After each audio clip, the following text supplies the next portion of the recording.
Propaganda is a monologue that is not looking for an answer but an echo. Propaganda is the executive arm of the invisible government. Propaganda is to a democracy what the bludgeon is to a totalitarian state. In our country, the lie has become not just a moral category, but a pillar of the state. Propaganda is defined as the manipulation of the public to the end of securing some specific action. Propaganda is a soft weapon. Hold it in your hands too long, and it will move about like a snake and strike the other way. Propaganda is making puppets out of us. We are moved by hidden strings, which the propagandist manipulates. Prejudice and the well-known weaknesses of human nature are to be exploited and thus encouraged. It is the trivial, the irrelevant, the sensational, the appeal to obsolete bigotry, which naturally gives it greatest publicity.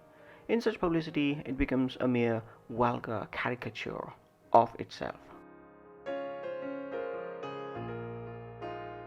Propaganda has a bad name, but its root meaning is simply to disseminate through a medium, and all writing, therefore, is propaganda for something.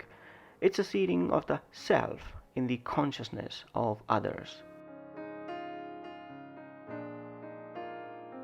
The successor to politics will be propaganda. Propaganda not in the sense of a message or ideology, but as the impact of the whole technology of the times. Public relations specialists make floral arrangements of the facts, placing them so that the wilted and less attractive petals are hidden by sturdy blooms. The greatest triumphs of propaganda have been accomplished not by doing something but by refraining from doing. Great is truth, but still greater from a practical point of view is silence about truth. I give you bitter pills in sugar coating. The pills are harmless. The poison is in the sugar. There is no nonsense so arrant that it cannot be made the creed of the vast majority by adequate governmental action. How is the world ruled and how do wars start? Diplomats tell lies to journalists and then believe what they read. The engineering of consent is the very essence of the democratic process, the freedom to persuade and suggest. Goebbels was using my book, Crystallizing Public Opinion, as a basis for his destructive campaign against the Jews of Germany. This shocked me. If we understand the mechanism and motives of the group mind, is it not possible to control and regiment the masses according to our will without their knowing about it? The recent practice of propaganda has proved that it is possible, at least up to a certain point and within certain limits.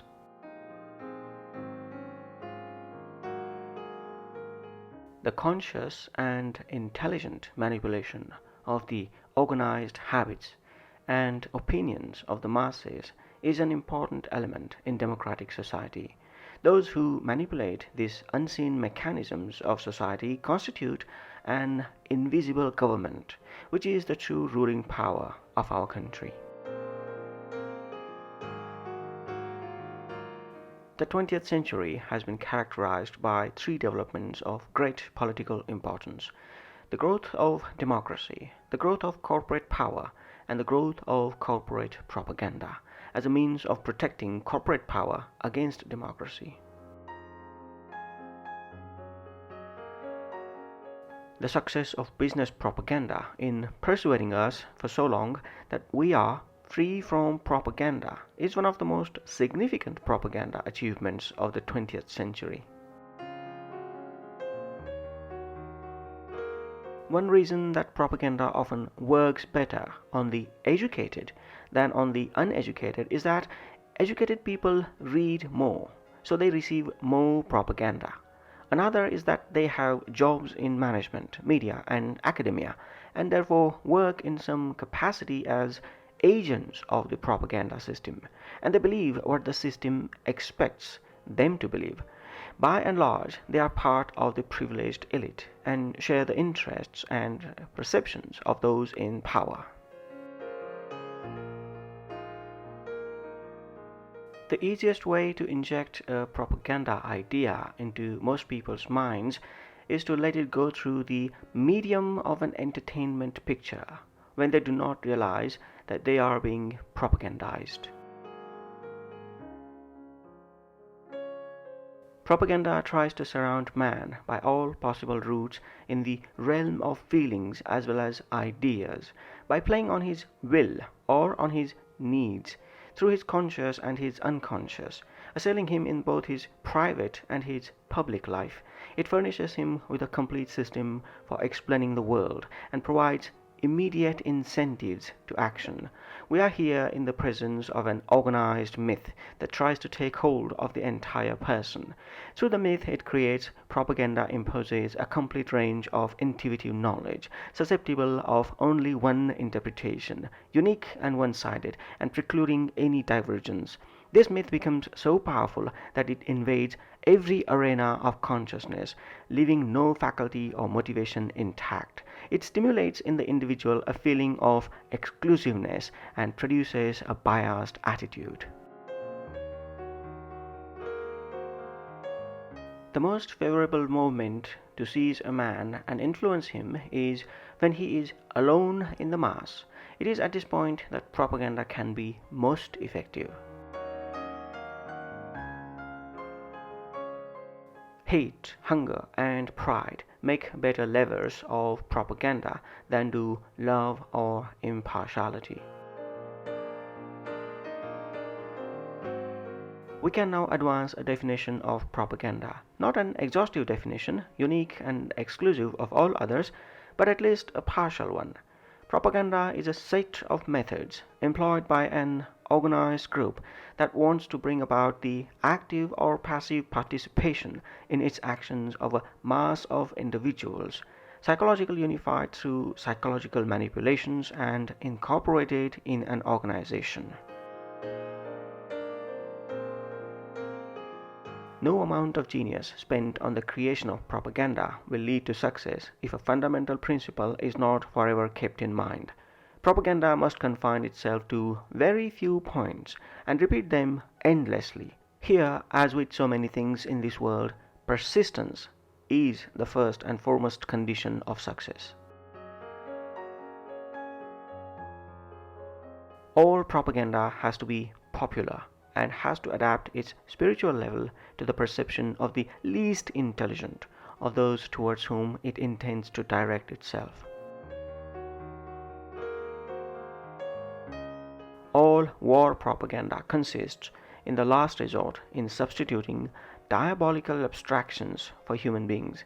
Similarly, those who defend war have invented a pleasant-sounding vocabulary of abstractions in which to describe the process of mass murder. Without some form of censorship, propaganda in the strict sense of the word is impossible. In order to conduct a propaganda, there must be some barrier between the public and the event. Access to the real environment must be limited. Before anyone can create a pseudo-environment that he thinks wise or desirable, it is often very illuminating, therefore, to ask yourself, how do you got to the facts on which you base your opinion? Who actually saw, heard, felt, counted, named the thing about which you have an opinion? Was it the man who told you, or the man who told him, or someone still further removed? And how much was he permitted to see? Photographs have the kind of authority over imagination today which the printed word had yesterday, and the spoken word before that. They seem utterly real. They come, we imagine, directly to us without human meddling, and they are the most effortless food for the mind conceivable. One of the serious results of propaganda is that it has caused the public to think that education and propaganda are the same thing, and thus to make an ignorant multitude believe it is being educated when it is only being manipulated. Education aims at independence of judgment. Propaganda offers ready-made opinions for the unthinking herd. The educator aims at a slow process of development. The propagandist at quick results. The educator tries to tell people how to think. The propagandist what to think. The educator strives to develop individual responsibility. The propagandist mass effects. The educator wants thinking. The propagandist action. The educator fails unless he achieves an open mind. The propagandist unless he achieves a closed mind. Soon we shall begin through the press to propose competitions in art, in sport of all kinds. This interest will finally distract their minds from questions in which we should find ourselves compelled to oppose them.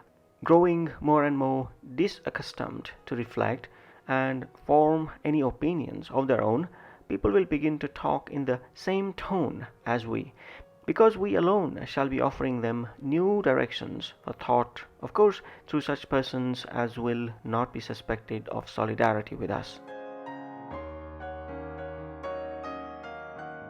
All propaganda or popularization involves a putting of the complex into the simple, but such a move is instantly deconstructive, for if the complex can be put into the simple, then it cannot be as complex as it seemed in the first place, and if the simple can be an adequate medium of such complexity, then it cannot after all be as simple as all that.